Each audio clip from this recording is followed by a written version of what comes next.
నమస్తే, very good morning. Welcome to Magadha news. నేను SS Lakshmi. ఇంటింటికో గోవు మగధా నినాదం. ఇవాల్టి టాపిక్లోకి వెళితే, ప్రాంతీయ పార్టీలు దక్షిణాది రాష్ట్రాలను ధ్వంసం చేస్తున్నాయి. ఇదే ఇవాల్టి టాపిక్. ఎస్, ప్రాంతీయ పార్టీలు దక్షిణాదిని దోచుకు తింటున్నాయి, ధ్వంసం చేస్తున్నాయి. నేను మొన్న ఒక ఎపిసోడ్ కూడా ఇదే విషయం మీద చేయడం జరిగింది. అది పార్ట్ 1. అదేంటి అంటే, అసలు రాష్ట్రాలు ఎంత జిఎస్టీ కలెక్ట్ చేస్తూ ఉంటాయి, కేంద్రం ఎంత జిఎస్టీ కేంద్రానికి వెళుతూ ఉంటుంది, దానిని మళ్ళీ ఎంత గ్రాంట్స్ రూపంలో, స్కీమ్స్ రూపంలో, అలాగే పర్సంటేజ్ రూపంలో ఎంత రాష్ట్రాలకు తిరిగి చేస్తున్నాయి. అది కాక కేంద్ర ప్రభుత్వాలు ఏమేమి భరిస్తూ ఉంటాయి, అలాగే రాష్ట్ర ప్రభుత్వాలకి ఎన్ని రకాలుగా ఆదాయం గ్రౌండ్లో ఆయా రాష్ట్రాలలో ఎన్ని ట్యాక్సుల ద్వారా రాష్ట్ర ప్రభుత్వాలకు ఆదాయం వస్తుంది. అయినా సరే ఎందుకు ఈ అప్పులు చేస్తున్నారు రాష్ట్రాల మీద? ప్రతి పుట్టబోయే బిడ్డ మీద కూడా అప్పు ఉంటుంది తప్ప, ఈరోజు ప్రతి పుట్టబోయే బిడ్డ మీద 1 లక్ష రూపాయలు అదనంగా ఎందుకు ఉండడం లేదు? ఏ రాష్ట్రం చూసినా ఏంటి పరిస్థితి? దీని గురించి ఖచ్చితంగా మాట్లాడాలి. ఆ సమయం ఆసన్నమైంది. నిజానికి ప్రతి ఒక్క గొంతు, ప్రతి ఒక్క గళం ఈరోజు మాట్లాడాలి. ఈ ఆర్థిక లెక్కలు, ఈ బడ్జెట్ లెక్కలు, ఈ ఒక పెద్ద క్యాలిక్యులేషన్స్, ఈక్వేషన్స్ మనకు అర్థం కావు అని దయచేసి నేను చేతులు జోడించి నమస్కరించి చెబుతున్నాను. ఇది నా సబ్జెక్ట్ కాదు అనుకోవద్దు. ఇది ఆర్థిక subject, finance subject, budget subject. మనం కష్టపడుతూ ప్రతి రూపాయి, మనం చెమటోడ్చి సంపాదించిన ప్రతి రూపాయి ట్యాక్సుల రూపంలో ఎవరికి చేరుతుందో మనకు అర్థం కావాలి, మనం అర్థం చేసుకోవాలి. కాబట్టి నేను మరీ రిక్వెస్ట్ చేస్తున్నాను.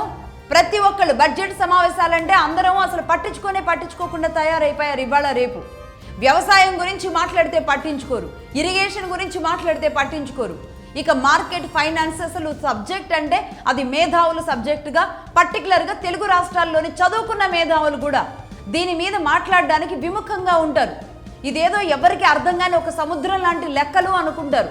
అందుకే ప్రతి ఒక్క విషయాన్ని మీకు విడమరిచి అర్థమయ్యేలాగా చెప్పడానికి నా శక్తిని అంతా కూడా ఉపయోగిస్తున్నాను. అది అంతర్జాతీయ విషయాలు అయితేనేమి, ఆర్థిక విషయాలు, రాష్ట్రాలకు సంబంధించిన అయితేనేమి. అందుకే నేను ఇంత యాక్యురేట్గా విత్ డేటా కలెక్ట్ చేసుకొని మరీ తీసుకొచ్చి మీకు చెప్పడం జరుగుతోంది. అయితే మొన్నటి ఎపిసోడ్ కూడా నేను ఇదే విషయాన్ని చెప్పాను. దక్షిణాది కానివ్వండి, లేదంటే ప్రాంతీయ పార్టీలు ఈరోజు దేశానికి శనిలాగా దాపురించాయి, ఒక దరిద్రాల్లాగా ఉన్నాయి.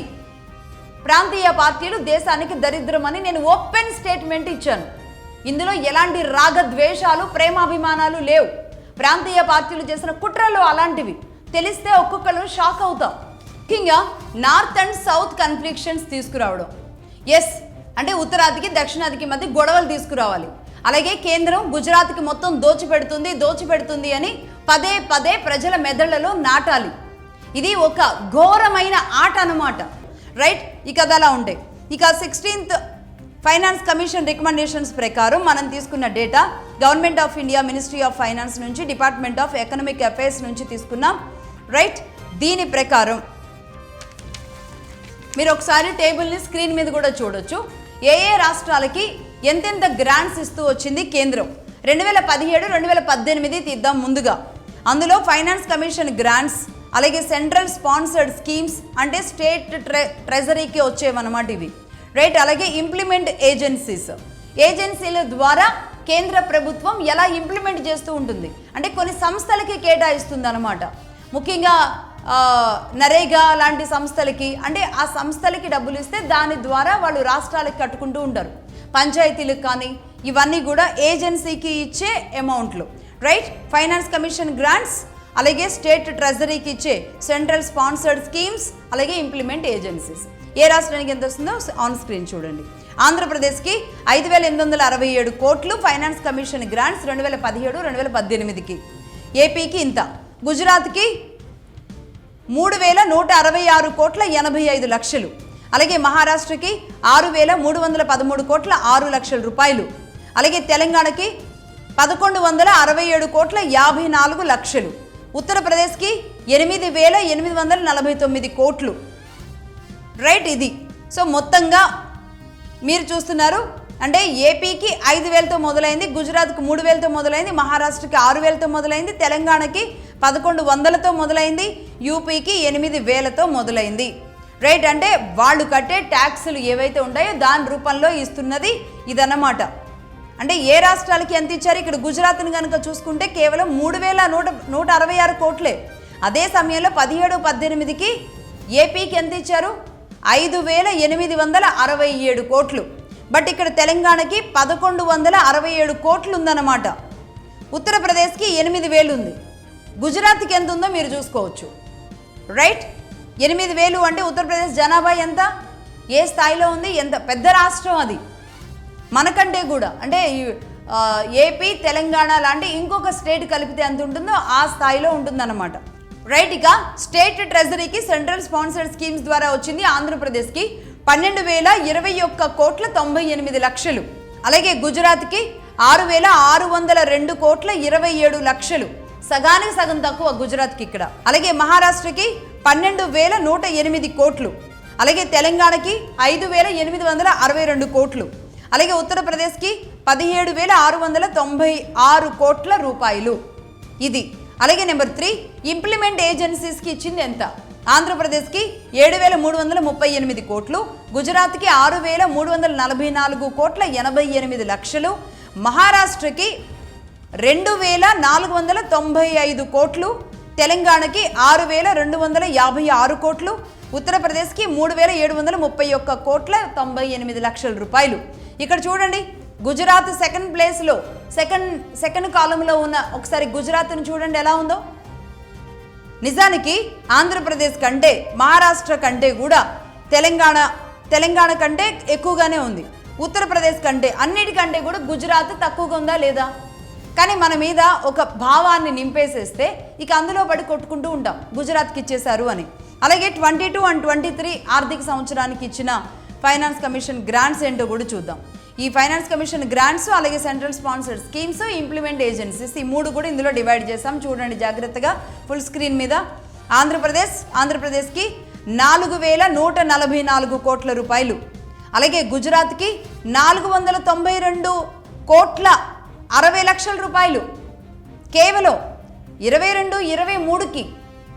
రైట్, ఇక్కడ ఏపీకి 4,144 కోట్లు, గుజరాత్కి 400 కేవలం, అక్కడ 1000 ఇచ్చారు. మహారాష్ట్రకి 1,778 కోట్ల 66 లక్షలు. రైట్, తెలంగాణకి 1,495 కోట్ల రూపాయలు, ఉత్తరప్రదేశ్కి 1,268 కోట్ల 7 లక్షలు. ఇది కూడా చూసుకోండి జాగ్రత్తగా. రైట్, ఇక సెంట్రల్ స్పాన్సర్డ్ స్కీమ్స్ ద్వారా ఆంధ్రప్రదేశ్కి 3,801 కోట్లు, గుజరాత్కి 846 కోట్ల 8,046 కోట్ల 79 లక్షలు. గుజరాత్కి 846 కోట్లు. అర్థమైందా? ఆంధ్రప్రదేశ్కి ఎంత ఇచ్చారు? 3,801 కోట్లు ఇచ్చారు. ఇక్కడ కేవలం 846 కోట్ల రూపాయలే. ఇక మహారాష్ట్రకి 743 కోట్లు, తెలంగాణకి 442 కోట్లు, ఉత్తరప్రదేశ్కి 4,000 కోట్లు. దాదాపుగా ఉత్తరప్రదేశ్కి ఏపీకి ఈక్వల్గా ఇచ్చారు 2022-23 సంవత్సరానికి గాను. రైట్, ఇక ఆంధ్రప్రదేశ్కి సరిగ్గా ఎన్నికల సమయం కాబట్టి ఇక ఉష్కాకి ఇక ఆంధ్రప్రదేశ్కి 1,871 కోట్లు. రైట్, 1,871 కోట్లు ఇంప్లిమెంట్ ఏజెన్సీస్కి ఇచ్చింది. అలాగే గుజరాత్కి 1,377 కోట్లు, మహారాష్ట్రకి 1,003 కోట్ల 91 లక్షల రూపాయలు, తెలంగాణకి 2,815 కోట్ల రూపాయలు, ఉత్తరప్రదేశ్కి 9,000 కోట్లు ఇచ్చారు యూపీకి. సో ఇక్కడ ఎంత ఇచ్చారు? 1,871 కోట్లు ఇచ్చారు ఆంధ్రప్రదేశ్కి. ఇది సాక్ష్యాధారాలతో సహా చెప్పడం. సో మొత్తంగా ఈ టేబుల్ చూస్తే అర్థమైంది కదా, ఫైనాన్స్ కమిషన్ గ్రాంట్స్ ప్రకారం ఎట్లా ఇస్తోంది కేంద్ర ప్రభుత్వం ట్యాక్సుల రూపంలో స్టేట్స్ నుంచి వచ్చిన తర్వాత వాటన్నింటినీ ఆ స్టేట్స్కి మళ్ళీ ఎలా బదలాయించేస్తుంది. తను అంటే పర్సంటేజ్ వైజ్గా ట్యాక్స్లో అమౌంట్ ఇచ్చేస్తుంది, గ్రాంట్స్ అండ్ స్కీమ్స్ రూపంలో ఇచ్చేస్తుంది, ఏజెన్సీకి ఇచ్చేస్తుంది. ఇవి కాక మళ్ళీ స్పెషల్ గ్రాంట్స్ అని మళ్ళీ కొన్ని స్పెషల్ ఎలాకేషన్స్ చేస్తూ ఉంటుంది. ఇలాంటివి అనేకం చేస్తూ ఇచ్చినట్టుగా మళ్ళీ వెనక్కే వస్తుంది. అలాగే ఇంకాస్త ఎక్కువే వస్తుంది తప్ప ఏ రాష్ట్రానికి తక్కువ రావడం లేదు. అందులో కూడా మొత్తం ఆ రాష్ట్రాలు చూసుకుంటే మీకు అర్థమవుతుంది ప్రాంతీయ పార్టీ పుట్టిన దగ్గర నుంచి అవలంబించే విధానాలు ఎలా ఉంటాయి. ఒకసారి చెబుతా. ఒక ప్రాంతీయ పార్టీ పుట్టిన తరువాత ప్రాంతీయ విద్వేషాలు రెచ్చగొట్టడంతో మొదలవుతుంది ఆ పార్టీ పుట్టుక. అంటే ఇది మా ప్రాంతం, మా ఆత్మాభిమానం, మా సెంటిమెంట్, అనేది రెచ్చగొడుతూ ఉంటారు. పూర్తిగా చదువుకున్న వాళ్ళు, లేదంటే చదువుకోని వాళ్ళు, ఏమీ చదువుకోని వాళ్ళు, ఇలాంటి వాళ్ళందరినీ ఆకర్షించడానికి రకరకాల నరేషన్స్, రకరకాల భావజాలాలు అన్ని వైపుల నుంచి అందరికీ కూడా చేరవేసేలాగా మధ్యవర్తిత్వంగా కొందరిని వాడతారు. వీళ్ళు ఆ సాధకాలుగా పనిచేస్తారు. ఈ పని చేసిన వాళ్ళ ప్రభావంతో కొన్నేళ్లకైనా సరే వాళ్ళు ఈ ప్రాంతీయ పిచ్చిలోకి వచ్చేస్తారు. ఇక వేర్పాటు వాదం అనేది తీసుకొస్తారు. అయితే విడగొట్టుకోవడం లేదు అంటే కనుక ఇక్కడే కూర్చొని ప్రాంతం పేరు చెప్పుకొని అనేక రకాల రూపాల్లో రాబట్టుకోవడం, లేదంటే విషం చిమ్మడం. ఎందుకు ఇంత కఠినంగా మాట్లాడుతున్నానంటే నిజంగా ఇంత డబ్బు వస్తుంది కదా, ట్యాక్సుల రూపంలో వెనక్కి వస్తుంది, స్టేట్ గవర్నమెంట్ నుంచి వస్తుంది. ముఖ్యంగా ట్యాక్స్ పేయర్స్, ఈరోజు ట్యాక్స్ పేయర్స్ కట్టే డబ్బంతటిని ఈ ప్రాంతీయ పార్టీలు ప్రాంతీయ భావనలతో ప్రాంతీయ విద్వేషాలు రెచ్చగొట్టి చేస్తున్న పనేంటో తెలుసా? ట్యాక్స్ పేయర్స్ కట్టిన డబ్బుతో ఓట్లు కొనుక్కోవడం.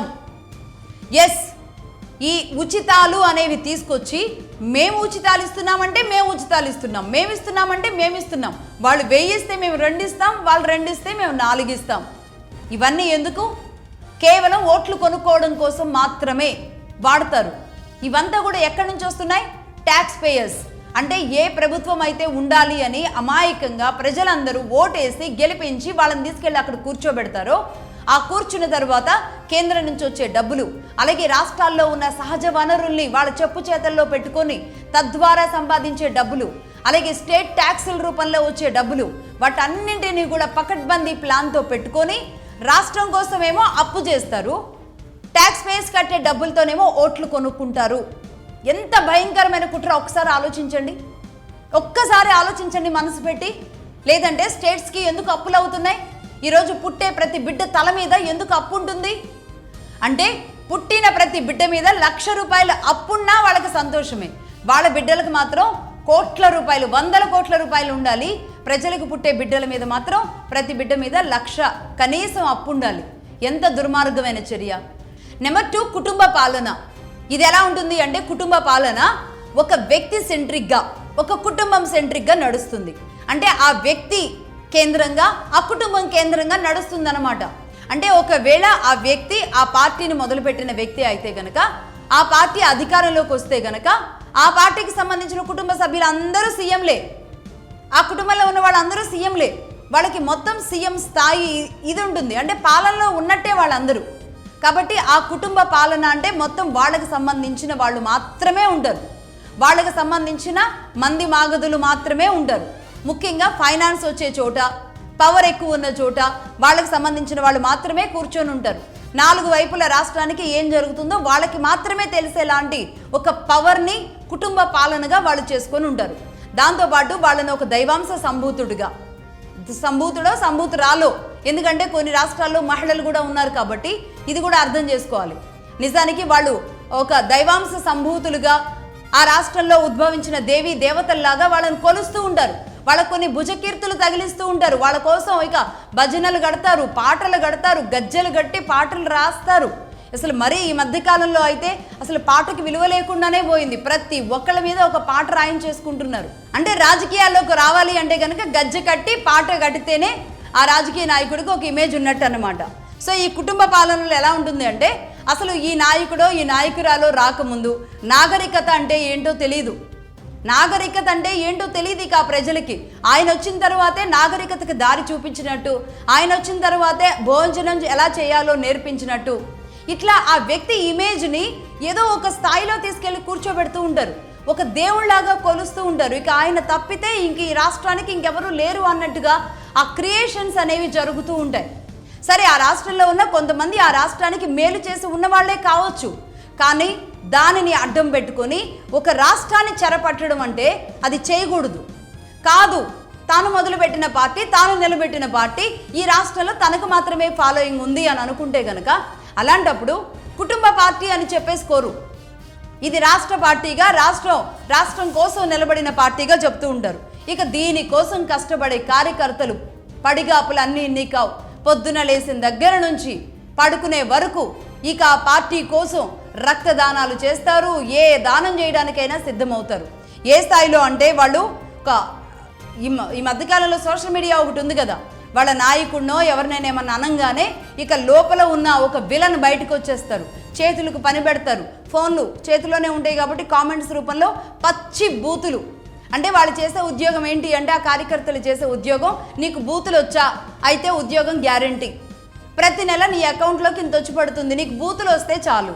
నిజంగా అది ఏ స్థాయికి దిగజారిపోయినాయి అంటే పార్టీలు ఇలా బూతులు వచ్చిన వాళ్ళని రిక్రూట్ చేసుకుంటున్నారు అంటేనే అర్థం చేసుకోవచ్చు పార్టీలు ఏ స్థాయికి దిగజారిపోయినాయి అని.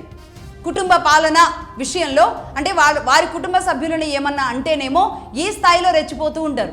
మిగతా వాళ్ళకు ఉండే వాళ్ళ కుటుంబ సభ్యులు కాదా? ప్రతిపక్ష నాయకుల్ని తిట్టడానికి, సొంత పక్షం వాళ్ళని ఎవరైనా ఏమన్నా అంటే వాళ్ళను కూడా నరికి లేదంటే ఉప్పు పాత్ర వేయడానికి మాత్రమే పనిచేసేలాగా ఒక ఉగ్రవాదుల్లాగా తయారు చేస్తూ ఉంటారు ఈ కార్యకర్తల్ని. ఈ కార్యకర్తలు కూడా ఎలా ఉంటారు అంటే, నిజంగా వీళ్ళు ఏమైనా కొన్ని పదవులు తెచ్చుకోగలిగిన వాళ్ళు ఉంటారా అంటే, పదవులన్నీ వేరే క్రిమి లేయర్కి వెళ్ళిపోతాయి. ఈ జెండాలు పట్టుకున్న వాళ్ళు ఇక అలాగే జెండాలు పట్టుకొని ఉంటారు. ఏదో ఒక చిన్న సాయం, ఏదో ఒకటి వాళ్ళకి ఏదైనా వాళ్ళ స్కూల్దో లేదంటే హాస్పిటల్స్దో ఇది చూసుకొని మాకు చాలా సాయం చేశారు అనుకుంటారు. ఇంట్లో ఉన్న పెళ్ళాం బిడ్డలను కూడా పట్టించుకోరు. కానీ వాళ్ళ నాయకుడికి సంబంధించి వాళ్ళ కుటుంబ సభ్యులకి ఏమైనా జరిగింది అంటే వీళ్ళు విలవెల్లాడిపోతూ ఉంటారు కార్యకర్తలు. ఇలాంటి వాళ్ళే వాళ్ళకి కావాలి. ఇదే కుటుంబ పాలన అంటారు. ప్రతి రాష్ట్రంలో ఇదే తంతు. ప్రాంతీయ పార్టీలు వెలగబెడుతున్నది కుటుంబ పాలనలు మాత్రమే. ఓపెన్గా స్ట్రైట్గా చెప్తున్నాను. నిజానికి దీనికి ఒక హద్దు అంటే లేకుండా ఉన్నారు వీళ్ళు.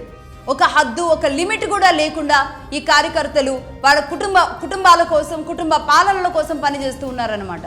అంటే రాష్ట్రానికి వచ్చే వరకు వీళ్ళు ఏం చేస్తారు అంటే ప్రాంతీయం చెబుతారు, పవర్కి వచ్చే వరకు ఏం చెబుతారు, కుటుంబం చెబుతారు.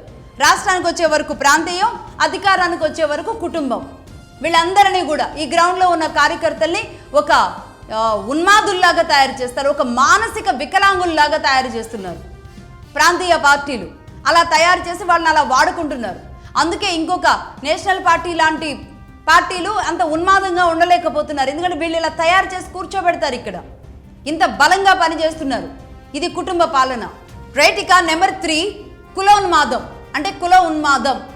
ఏదైతే ప్రాంతీయ పార్టీలు పేరుకి ప్రాంతాన్ని ఎలా వాడుతూ ఉంటాయి, ఆ తర్వాత కుటుంబ పాలన ఎలా తీసుకొస్తాయో అంతకంటే బలంగా పనిచేసేది ఇక్కడ కుల ఉన్మాదం.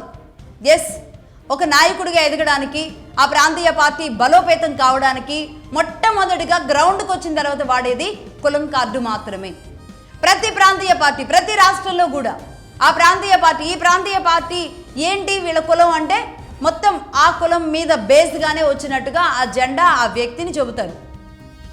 ఎక్కడైనా సరే ఏ పార్టీని చూసుకున్నా ఈ పార్టీ ఈ కులానికి సంబంధించింది, ఈ పార్టీ ఈ కులానికి సంబంధించింది, ఈ పార్టీ ఈ కులానికి సంబంధించింది అనేది ఓపెన్గా బాహాటంగా చెప్పుకోవచ్చు, మాట్లాడుతూ ఉంటారు కూడా.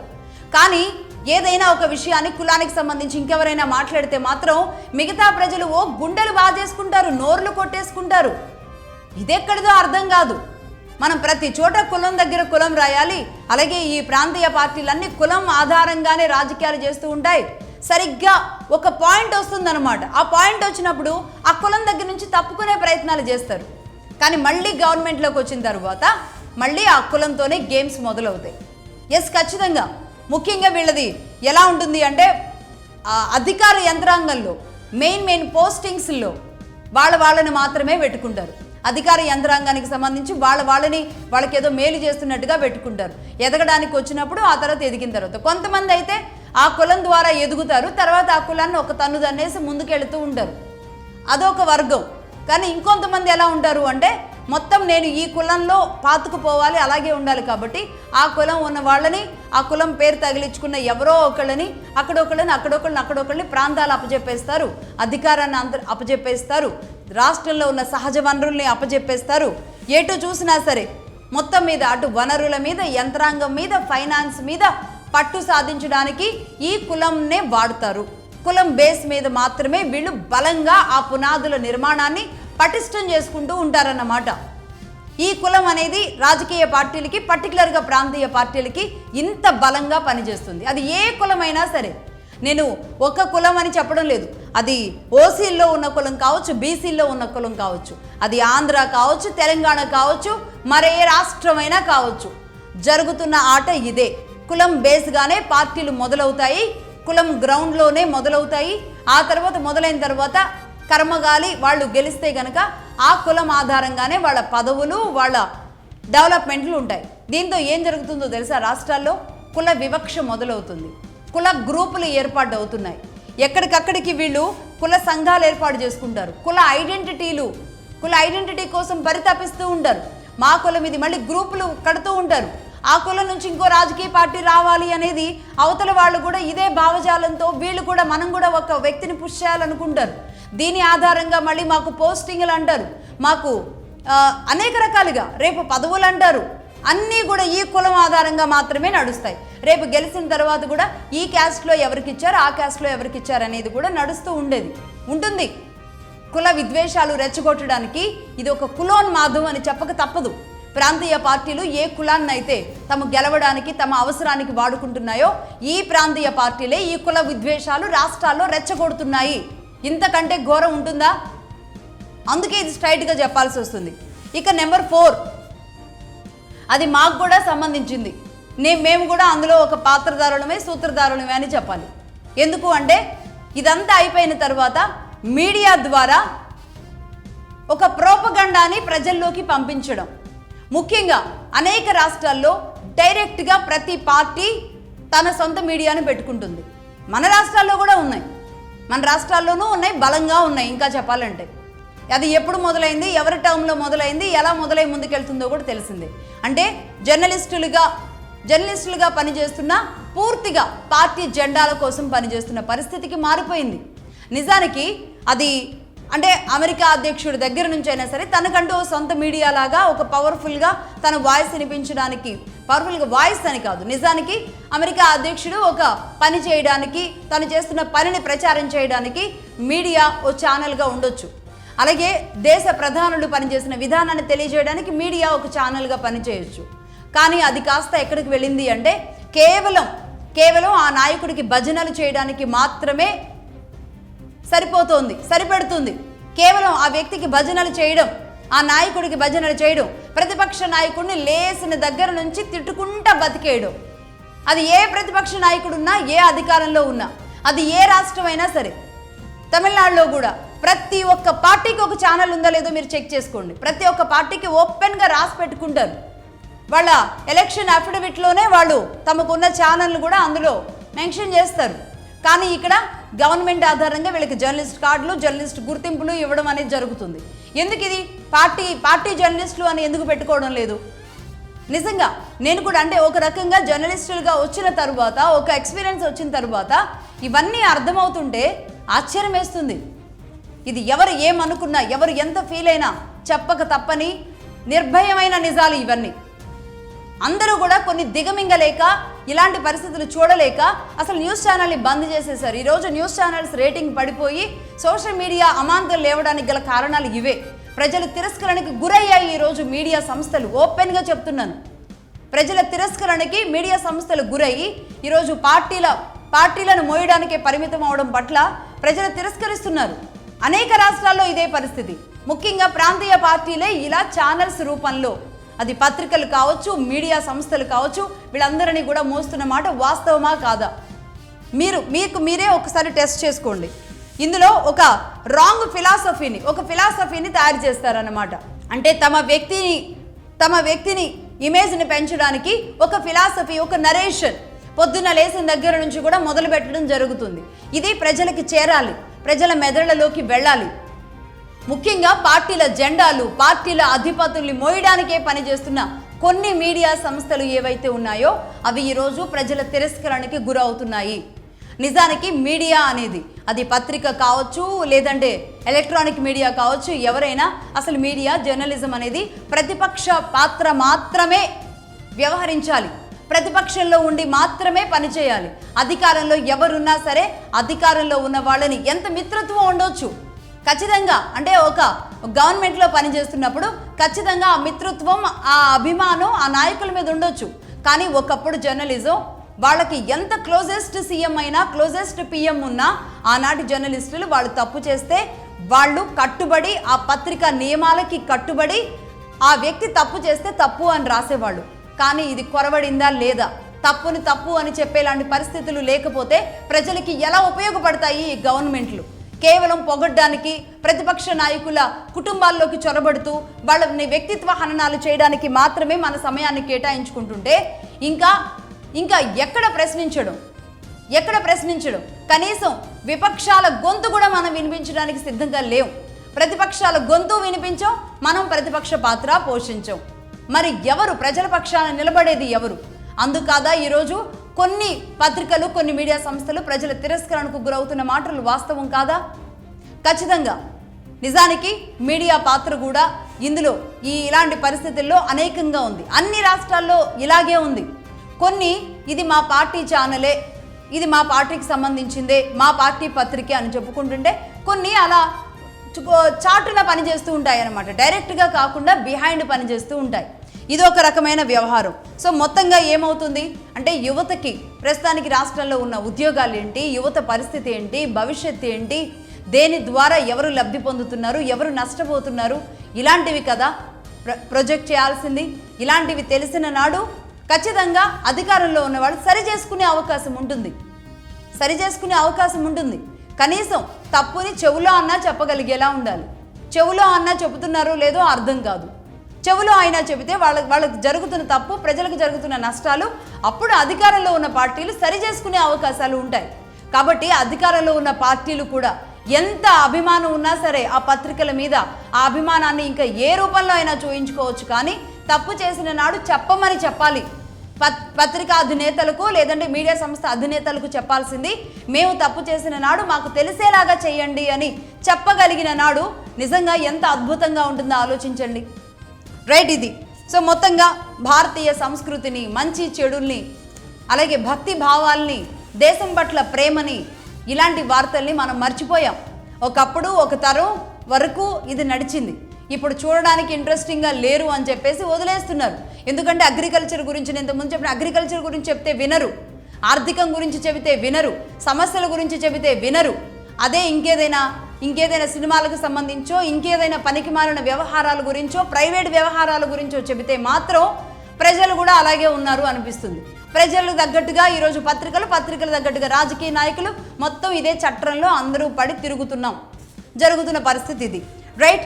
ఇక నెంబర్ 5, దేశం పైన అలాగే కేంద్రం పైన విషం చిమ్మడం, విష ప్రచారం చేయడం. అంటే ఇదే మీడియా సంస్థల ద్వారా కానీ లేదంటే ఇంకో రూపంలో కానీ ఇదే ప్రాంతీయ పార్టీలు దేశం మీద అలాగే కేంద్రం మీద, కేంద్రంలో అధికారంలో ఉన్న ఏ పార్టీ అయినా సరే, కాంగ్రెస్ ఉంటే కాంగ్రెస్, బీజేపీ ఉంటే బీజేపీ, ఇంకో పార్టీ ఉంటే ఇంకో పార్టీ, వాళ్ళని బూచులుగా చూపిస్తూ వీళ్ళు రోజులు గడుస్తూ ఉంటాయి అన్నమాట. వాళ్ళని బూచులుగా చూపిస్తేనే వీళ్ళ రోజులు గడుస్తూ ఉంటాయి. ఇది వాస్తవం. దీంతో పాటుగా మా జాతి వేరు, ఆ జాతి వేరు అన్నట్లుగా ఒక వైరుధ్యమైన భావజాలం తీసుకొస్తారు. మనందరం కూడా భారతీయ జాతి ఒక కలయికగా, కంబైన్డ్గా తీసుకురారు. పూర్తిగా ఇది వేరు అనేది చూపించే ప్రయత్నాలు చేస్తూ ఉంటారు. అన్ని రకాలుగా వివక్ష చూపిస్తున్నారని, మనల్ని పట్టించుకోవట్లేదని, ఆ రాష్ట్రాన్ని మాత్రమే బాగా పట్టించుకుంటున్నారని ప్రజలకి ఇలాంటివన్నీ కూడా చేరవేస్తారన్నమాట. ముఖ్యంగా మీడియా ద్వారా కేంద్రాన్ని ఏదో ఒక రకంగా టార్గెట్ చేస్తున్నట్టుగా చేస్తారు. జాతీయ భావాల్ని పెంపొందించడం అనేది రాష్ట్ర ప్రభుత్వాల బాధ్యత. రాష్ట్రం మీద అంటే దేశం మీద ప్రేమ ఉన్న వాడికి రాష్ట్రం మీద ప్రేమ ఉంటుంది. రాష్ట్రం మీద ప్రేమ ఉన్న వాడికి తన సొంత గ్రామం మీద ప్రేమ ఉంటుంది. గ్రామం మీద ప్రేమ ఉన్న వాడికి కన్న తల్లి మీద ప్రేమ ఉంటుంది. కానీ ఈ చైన్ అంతా మిస్ చేసి మనం ఒక క్రైమ్ చూపిస్తూ ఉంటే ఆ క్రైమే పెరుగుతుంది తప్ప మంచి అనేది పెరగడం లేదు. ప్రతిదీ కూడా ఒక నెగిటివ్ నరేషన్స్ అనేది చూపిస్తున్నాం తప్ప పాజిటివ్ అనేది చూపించడం వదిలేసాం. అలాగే కేంద్రం పట్ల కూడా ఒక నెగిటివ్ చూపించడమే తప్ప పాజిటివ్ అనేది చెప్పడం వదిలేస్తున్నాం. దీని ద్వారా కేంద్రం మీద రాష్ట్ర ప్రజలకి ఒక రకమైన తెలియని ఒక విద్వేషాన్ని పెంచుకుంటున్న పరిస్థితి ఉంది. అనేక చోట్ల ఇప్పటి వరకు జరిగింది అదే. కాంగ్రెస్ ఎదుర్కొన్న సమస్య కూడా ఒక రకంగా అదే. కనీసం ఎన్డీఏ వచ్చిన తరువాత ఆ పరిస్థితిలో కొంత మార్పు వచ్చింది అని చెప్పాలి. రైట్. ఇదిలా ఉంటే అంటే ఇలాంటి జాతీయ భావాల్ని పెంపొందించాలి అన్న కనీస బాధ్యతను వదిలేసి ఒక సంకుచిత ప్రాంతీయ మనస్తత్వమైన భావనతోనే ప్రజల్ని తీసుకువెళ్తున్నారు. యువతనందరినీ కూడా అందులోనే రెచ్చగొడుతున్నారు. దేశం వేరు, రాష్ట్రం వేరు అనేలాంటి ఒక విడగొట్టేలాంటి చర్యలు చేస్తున్నారు. దాంతోపాటు ఇంకొక విషయం, వీళ్ళకి సంబంధించిన నాయకులు అవినీతిలో కూరుకుపోయారు అనుకోండి. అవినీతిలో కూరుకుపోయినా ఆరోపణలు ఎదుర్కొన్నా రెండూ జరగవచ్చు.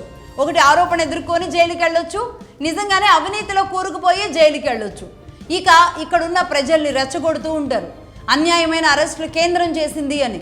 అసలు ఏదీ లేకుండా అంటే పొగ లేకుండా నిప్పు లేకుండా పొగ రాదు అంటారు కదా. బట్ అలాంటి పరిస్థితులు ఏదో ఒక కొంచెం ఉన్నప్పుడే ఆ అవకాశం ఉన్నప్పుడే అక్కడ ఒక కేసు ఫైల్ చేయడానికి ఉంటుంది. కొన్ని సందర్భాల్లో అసలు ఏమీ లేకుండా కూడా విచ్చలవిడిగా ఈ పాశుపతాస్త్రాలుగా వాడుతూ ఉంటారు, అది వేరే విషయం. బట్ అవి ఒక స్పెషల్ కండిషన్స్, వాటి గురించి కాదు. ఇక్కడ అవినీతిలో కూరుకుపోయి అవినీతి చేసి ఇష్టం వచ్చినట్లుగా వ్యవస్థల్ని వాడుకొని జైలుకు వెళ్ళిన వాళ్ళు ఉంటారు. జైలుకు వెళ్ళి కొన్ని నెలలు ఉంటారు.